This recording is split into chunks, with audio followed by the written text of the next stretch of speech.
ба номи Парвардигори бахшанда ва меҳрубон. дуруд бар шумо тамошобинони барномаи хабарии Паём Ньюз. имрӯз 26 август дар студия бо шумо Ҳишоми Абдуманон ҳастам. барномаро аз номгӯи хабарҳои имрӯза оғоз мекунем. сайти Платон Азия баъди нашри мусоҳибааш бо Муҳиддин Кабирӣ дар Тоҷикистон масдуд шуд. созмони гузоришгарони бидуни марз аз ҳукумати Тоҷикистон талаб кард ки барои фаъолияти озодонаи матбуот замонат бидиҳад. байни кишварҳои Иттиҳоди давлатҳои мустақил аз ҳама кам аз Русия ба Қазоқистону Тоҷикистон маблағ интиқол шудааст. сайти Платон Азия баъди нашри мусоҳибааш бо Муҳиддин Кабирӣ раҳбари Паймони Миллии Тоҷикистон дар кишвар масдуд шуд. бори аввал нест ки мақомоти Тоҷикистон расонаҳоеро ки ба мухолифонаш минбар медиҳад масдуд мекунад, вале ин кор одатан чанд ҳафта ё моҳ тӯл мекашид. Платон Азия бошад бо гузашти камтар аз 8 соат дар Тоҷикистон масдуд шуд. мусоҳибаи сайти Платон Азия бо роҳбари мухолифин таҳти унвони танҳо мардуми тоҷик ояндаи кишварро муайян мекунад, соати 8:30 субҳи 22 август нашр гардид. ва расо соати 15 корбарон дар Тоҷикистон имкони воридшавӣ ба онро аз даст доданд. дар ин мусоҳиба ки асосан атрофи интихоботи қарибулвуқӯи раёсатҷумҳурӣ дар Тоҷикистон мечархад, Муҳиддин Кабирӣ гуфтааст, рақобати асосӣ дар он байни ду номзад Раҳмон пешвои миллат ва Раҳмон раисҷумҳур ҷараён хоҳад дошт. роҳбари Паймони Миллии Тоҷикистон зимни мусоҳибааш гуфтааст, ин аввалин интихобот баъди пешвои миллат шудани ӯст. натиҷа набояд аз раисҷумҳурҳои оддие мисли Лукашенко, Мирзиёев ва Путин ки аз пайи ӯ мераванд, вале ҳанӯз то ин унвонҳо нарасидаанд, камтар бошад. бо интихоботи демократӣ ба натиҷаи 60-70% ин суол ба вуҷуд хоҳад омад ки ӯ чӣ гуна пешвои миллат аст ки 30% аҳолӣ бовараш намекунанд. хулоса ин интихобот бо рақобати байни ду номзад Раҳмон пешвои миллат ва Раҳмон раисҷумҳур баргузор хоҳад шуд. аз натиҷаи эълон шуда хоҳем донист ки кадоме пирӯз шудааст. дар ин мусоҳиба Кабирӣ ҳамчунин дар бораи сабаби таъҷил дар интихоботи раёсатҷумҳурӣ, пешбарӣ накардани Рустами Эмомалӣ бар хилофи интизориҳо, имкони қиёми мардумӣ ва ғайра изҳори назар кардааст. Кабирӣ ба ин назар аст ки буҳрони шиддат гирифта истодаи сиёсиву иқтисодӣ Эмомалӣ Раҳмонро водор кардааст, интихоботро қабл аз замони анъанавӣ баргузор намояд, чун моҳи ноябр буҳрон шадидтар хоҳад шуд. дар бораи имкони шурӯи эътирозоти майдонӣ дар Тоҷикистон роҳбари мухолифин гуфтааст, 5 сол қабл мутмаин будам ки бинобар тарс аз ҷанги нави шаҳрвандӣ мардум солҳои зиёди дигари Раҳмонро тоқат хоҳанд кард, аммо вазъ дорад тағйир мекунад. мардум бахусус ҷавонон шурӯъ ба фаҳмидан карданд ки мақомот аз ҷанги шаҳрвандӣ сӯистифода мекунад ва мехоҳад мардумро дар тарси ҳамешагӣ нигоҳ дорад. худдории мақомот аз кушодани дарҳои бозгашти муҳоҷирон ба ватан аз ҳамин тарс аз ҷавононе ки дигар ҳам дар бораи ҷанги шаҳрвандӣ шунидан намехоҳанд ва шароити беҳтар талаб мекунанд маншаъ мегирад. созмони гузоришгарони бидуни марз бо нашри як баёнияи расмӣ аз ҳаққи идомаи кор маҳрум кардани хабарнигор Анушервон Ориповро сензура номид. созмони гузоришгарони бидуни марз бо нашри як баёнияи расмӣ аз ҳаққи идомаи кор маҳрум кардани хабарнигор Анушервон Ориповро сензура номид. созмони гузоришгарони бидуни марз бо нашри баёния аз ҳукумати Тоҷикистон талаб кард, дар остонаи интихоботи раёсатҷумҳурӣ ҳукумат бояд замонат бидиҳад ки матбуот озодона кор кунад. иҷозатномаи кор ва ё аккредитатсияи Анушервон Орипов, хабарнигори настоящее время, бахши аз радио Озодӣ рӯзи 1 август ба поён расид, вале вазорати умури хориҷии Тоҷикистон онро тамдид накард. вазорат аз як гузориши телевизионии Анушервон Орипов изҳори норозигӣ кард, ки дар он сафарҳои раисҷумҳур Эмомалӣ Раҳмон ба минтақаҳо як нав тарғиботи пеш аз интихоботӣ шуморида мешавад. гузориши мазкур қабл аз эълони санаи интихобот нашр шуд, ки қарор аст рӯзи 11 октябр сурат бигирад. созмони гузоришгарони бидуни марз гуфтааст, маҳрум кардан аз аккредитатсия як усули классикии сензура кардани расонаҳои хориҷӣ аст ва мухолифи худи қонунҳои Тоҷикистон дар бораи аккредитатсия мебошад. ин созмони ҳомии озодии матбуот аз ҳукумати Тоҷикистон талаб кардааст ки ба ҳаққи хабарнигорон доир ба иттилоърасонӣ дар Тоҷикистон эҳтиром бигузорад. бори аввал нест ки вазорати умури хориҷии тоҷикистон аккредитатсия ва ё иҷозаи кори хабарнигорони расонаҳои хориҷиро тамдид намекунад. айни замон 8 хабарнигори бахши тоҷикии радиои озодӣ мунтазири иҷозаи кор ҳастанд ва баъзеи дигар ҳам бархилофи қонун на барои 1 сол балки муддатҳои кӯтоҳтар аккредитатсия гирифтанд. дар шохиси озодии баён дар кишварҳои ҷаҳон ки гузоришгарони бидуни марз ҳар сол нашр мекунанд, тоҷикистон дар миёни 180 кишвар имсол дар мақоми 161 қарор дорад. то ин ҳол тоҷикистон дар байни 20 кишвари аз ҳама матбуоташон ноозод қарор гирифтааст.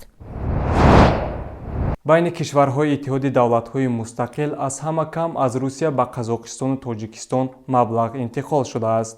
тибқи гузориши Бонки Марказии Русия, дар муқоиса бо 3 моҳи аввали соли гузашта, 3 моҳаи аввали имсол ҳаҷми интиқоли маблағ аз Русия ба Қазоқистон 42,3% то 6 миллион доллар кам ва ба Тоҷикистон 19,4% камтар шудааст. дар муқоиса бо 3 моҳи аввали соли гузашта, 3 моҳаи аввали имсол шахсони воқеӣ аз Русия ба Тоҷикистон 453 миллион доллар пул фиристодаанд, ки нисбат ба нишондиҳандаи 3 моҳаи аввали соли 2019 ба миқдори 19,4% камтар мебошад.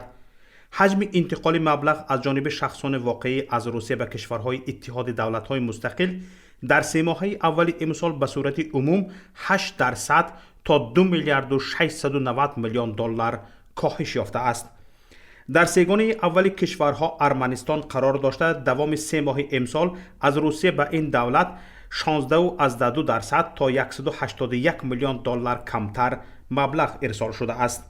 тӯли ин муддат интиқоли пул аз Русия ба Молдова ба миқдори 14,7% то 110 миллион доллар, Қирғизистон 9,2% то 494 миллион доллар ва Беларус 5,4% то 122 миллион доллар интиқоли маблағ аз Русия коҳиш ёфтааст. дар ҳамин ҳол ин нишондиҳанда барои чанде аз кишварҳои иттиҳоди давлатҳои мустақил афзудааст. интиқоли пул аз ҷониби шахсони воқеӣ аз Русия ба Озарбойҷон 6% то 247 миллион доллар, ба Украина 4% то 262 миллион доллар, ба Узбекистон 0,4% то 756 миллион доллар зиёд шуда, ба Туркманистон низ аз сатҳи сифри соли пешин то 1 миллион доллар афзудааст.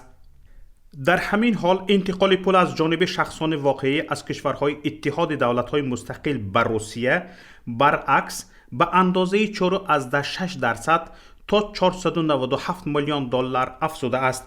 коҳиши ҳаҷми интиқол аз ҷониби шахсони воқеӣ танҳо аз Тоҷикистон 66,7% ва Қирғизистон ба қайд гирифта шуда, афзоиши интиқоли аз ҳама бештар аз Украина 38,4% ва Туркманистон 33,3% амалӣ шудааст. Тимур Зулфиқоров, нависандаи русизабони тоҷик, бо ҷоизаи байнидавлатии Ситораи Иттиҳод дар бахши фарҳангу санъат ба 2 миллион рубл қадрдонӣ шуд. дар ин бора котиби бунёди байнидавлатии ҳамкориҳои фарҳангии кишварҳои узви Иттиҳоди давлатҳои мустақил хабар додааст. солҳои қабл аз Тоҷикистон рассом Вафо Назаров, шоир Низом Қосим, ҳунарпеша Ибодулло Машрабов, академик Талбак Назаров ва таърихшинос Раҳим Масов барандаи ин ҷоиза гардида буданд. дар баробари Зулфиқоров ба феҳрасти барандагони ҷоиза инчунин чеҳраҳои шинохтаи фарҳанг аз кишварҳои Иттиҳоди давлатҳои мустақил, Озарбойҷон, Арманистон, Беларус, Қазоқистон, Қирғизистон ва Молдова шомил гардиданд. аз ҷумла ҷоизаҳои мазкурро нависандаи шинохта аз Русия Гузел Яхина, муаллифи романи Зулайхо чашм мекушояд, соҳиб гардидааст. Фаррух Зокиров, овозхону оҳангсози шинохтаи узбек, роҳбари гурӯҳи Ялла низ барандаи ҷоиза шуд. тибқи анъана маросими эътои ҷоиза дар доираи анҷумани зиёиёни эҷодию илмӣ баргузор мешавад, ки имсол дар Тошканд дар назар аст. ҷоизаи мазкур ҳамасола дар 3 бахш илму маориф, фарҳангу санъат ва фаъолияти гуманитарӣ тақдим карда мешавад. худи Темур Зулфиқоров ба хабаргузории Азия Плюс гуфтааст, ки 2 миллион рубл пули ин ҷоизаро дар байни мардуми камбизоат тақсим мекунад. Зулфиқоров гуфтааст, тӯли 5 сол ман дар шароити камбизоатӣ зиндагӣ мекардам. чӣ тавре ки мегӯянд либосу пойафзоли дарида дар бар доштам. дар робита ба ҷоиза гуфтаниям ки гирду атрофам одамони камбизоат хеле зиёданд. Аз ин рӯ ба оилаҳое ки зиндагии хеле фақирона доранд кӯмак мекунам. ба назарам худо ба одамон барои он пул медиҳад, то ки ба шахсони бештар камбизоат ёрӣ расонад. Темур Зулфиқоров, ки чанд рӯз пеш ба синни 84 расид. дирӯз 25 август танҳо дар ду беморхонаи шаҳри Хуҷанд 295 нафар бо гумони коронавирус таҳти табобат қарор дошта, шоми 24 август 3 нафар ва субҳи 25 август як бемори дигар аз ин маризӣ ҷон бохтаанд.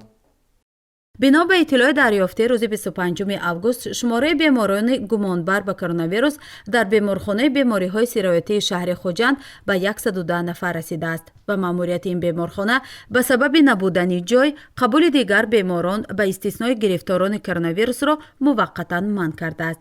Танҳо дар 3 рӯзи охир шумораи беморони гирифтори коронавирус дар ин беморхона 3 маротиба афзудааст.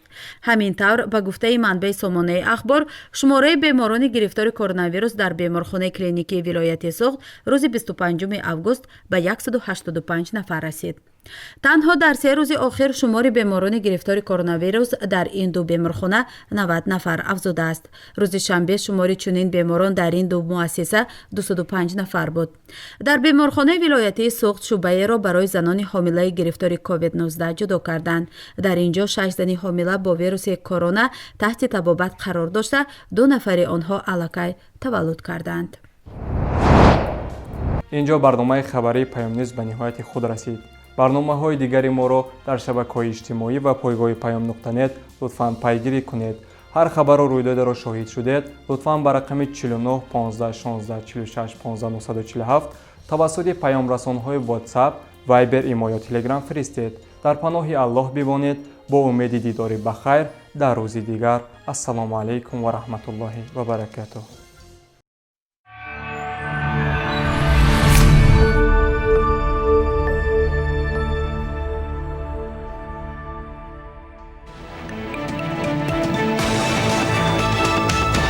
رادیوی پیام در فضای سیاست صدای جدید، رادیوی پیام علم، فرهنگ، نوید، رادیوی پیام مشورت، بحث، گفت و شنید. در تمام دنیا روی رسانه اینترنتی رادیو پیام نقطه نت